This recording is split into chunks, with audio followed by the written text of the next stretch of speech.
Good morning. കർത്താവിൻ്റെ നാമത്തിലുള്ള സ്നേഹവും വന്ദനവും അറിയിക്കും. കർത്താവ് നമ്മളുമായിട്ടുള്ള ഏതു തരം ബന്ധം ആഗ്രഹിക്കുന്ന എപ്പോഴും ചിന്തിച്ചിട്ടുണ്ട്. യഹൂദർക്ക് കർത്താവിൻ്റെ വരവ് യേശുക്രിസ്തു ഭൂമിയിൽ വരുന്നതിന് മുമ്പ് ദൈവത്തിൻ്റെ സ്വഭാവം എന്താണെന്ന് പലർക്കും പിടികിട്ടിട്ടില്ലായിരുന്നു. അപ്പോൾ യേശുക്രിസ്തു ഭൂമിയിൽ വന്നത് നമ്മുടെ പാപങ്ങൾക്ക് വേണ്ടി മരിക്കാൻ വേണ്ടി മാത്രമല്ല, പിതാവിനെയും പിതാവിൻ്റെ നേച്ചറിനെയും പിതാവിൻ്റെ സ്നേഹത്തെയും ഈ ലോകത്തിന് വെളിപ്പെടുത്തി കൊടുക്കാൻ. കാരണം യേശുക്രിസ്തു പറഞ്ഞു, എന്നെ കാണുന്നവൻ പിതാവിനെ കാണുന്നു. അപ്പോൾ യേശുക്രിസ്തുവിൻ്റെ സംസാരവും യേശുക്രിസ്തുവിൻ്റെ സ്നേഹവും യേശുക്രിസ്തുവിൻ്റെ ക്ഷമയും യേശുക്രിസ്തുവിൻ്റെ പെരുമാറ്റവും എല്ലാം ടോട്ടലി ഈ യഹൂദന്മാരുടെ എക്സ്പെക്റ്റേഷനെ നേരെ എതിരായി. അതുകൊണ്ട് കൂടിയാണ് ഇവർക്ക് യേശുവിനെ അക്സെപ്റ്റ് ചെയ്യാൻ ബുദ്ധിമുട്ട് വന്നത്. കാരണം അവരുടെ ഉള്ളിലുള്ള സങ്കല്പം എന്ന് പറയുന്നത്, പിതാവെന്ന് പറയുന്നാൽ ദഹിപ്പിക്കുന്ന അഗ്നി, ഒരു മനുഷ്യന് അടുത്തോട്ട് ചെല്ലാൻ പറ്റത്തില്ല. അപ്പോൾ പിതാവിൻ്റെ പുത്രനോ ആംഗ്രി യങ് മാൻ, പഴയ നമ്മുടെ അമിതാഭ് ഒക്കെ സ്വഭാവം, അദ്ദേഹത്തിന് ഇപ്പം ഇച്ചിരി പ്രായമായി, ചെറുപ്പത്തിൽ ഭയങ്കര ദേഷ്യക്കാരായിരുന്നു. നല്ല സിനിമ കണ്ടു നോക്ക്. ഈ സങ്കല്പം, ദൈവത്തെക്കുറിച്ചുള്ള സങ്കല്പം ഒന്ന് തിരുത്തി എഴുതാൻ വേണ്ടിയിട്ട്, അല്ലെങ്കിൽ കംപ്ലീറ്റ്ലി അത് മാറ്റി കൊടുക്കാനാണ് യേശുക്രിസ്തു ഭൂമിയിൽ മനുഷ്യനായിട്ട് വന്നത്. യേശുക്രിസ്തു സ്വഭാവത്തിന് ഇന്നും മാറ്റമൊന്നുമില്ല.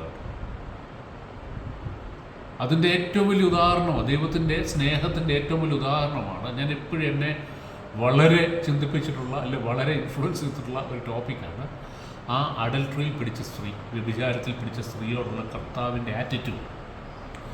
ദൈവം ദഹിപ്പിക്കുന്ന അഗ്നിയാണെങ്കിൽ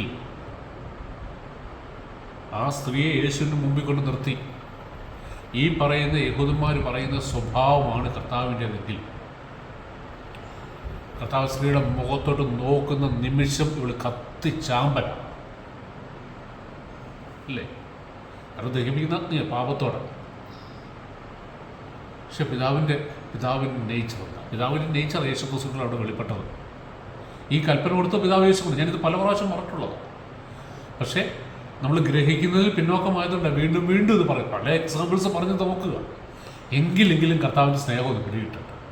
ആ ഫോമൽ റിലേഷൻഷിപ്പ് ഒന്ന് ബ്രേക്ക് ആകട്ടെ, കർത്താവിൻ്റെ അടുത്തോട്ടൊന്ന് വരട്ടെ. സ്നേഹത്തിൽ ആ ഇളയ കർത്താവിനെ അറിഞ്ഞു, അതിനുശേഷം വീണ്ടും മാറ്റം വരാത്തുള്ള ധൂർത്തപുത്രന്മാരുണ്ട്. അവർ കർത്താവിൻ്റെ അടുത്ത ആ ഒരു നിർമ്മല സ്നേഹത്തോടെ വരട്ടെ. എൻ്റെ പിതാവാണ്, എൻ്റെ പിതാവിൻ്റെ ആഗ്രഹം ഞാൻ നശിച്ചു പോകണമെന്നേ അല്ല. ഞാനിങ്ങനെ മോശം വഴി കൂടെ പോകുന്നതുകൊണ്ടാണ് പിതാവ് എന്നെ ഡിസിപ്ലിൻ ചെയ്യാൻ നോക്കുന്നത്.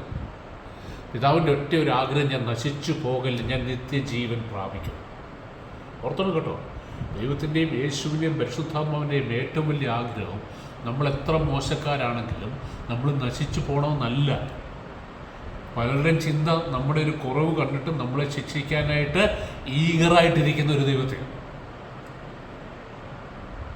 മനുഷ്യൻ്റെ സ്വഭാവം അല്ല, സാഡിസ്റ്റിക് ഒരു ക്യാരക്ടർ എന്ന് പറഞ്ഞാൽ എവിടെ എന്തുണ്ടോ കുറവ് അവിടെ കയറി ഇടപെടാം. നല്ലത് കണ്ടാൽ മിണ്ടത്തില്ല. അത് നമ്മുടെ മനുഷ്യൻ്റെ സ്വഭാവം. നല്ലത് എത്ര കണ്ടാലും മിണ്ടത്തില്ല, അപ്രീഷിയേറ്റ് ചെയ്യത്തില്ല, ഒരു അക്ഷരം അതിനെക്കുറിച്ച് പറയത്തില്ല, കാണാത്ത പോലെയാണ്. അല്ലെങ്കിൽ അതിൻ്റെ മുഖത്തും കർത്താവിന് വരും. നല്ലതിൻ്റെ എല്ലാം മുഖത്തും കർത്താവിന്. മോശം വന്നാലോ അതിൽ ഇടപെട്ടവർ എന്തെങ്കിലും ഒരു കുറവുണ്ടോ അതിനെ പൊക്കി ഹൈലൈറ്റ് ചെയ്യും. ഇത് മനുഷ്യൻ്റെ നേച്ചർ, കർത്താവ് നേച്ചറല്ല. കർത്താവ് പറഞ്ഞത്, ഞാൻ ഇനി മേലെ നിങ്ങളുടെ പാവങ്ങളെ ഓർക്കത്തില്ല. കർത്താവിന് ഇഷ്ടമില്ലത്.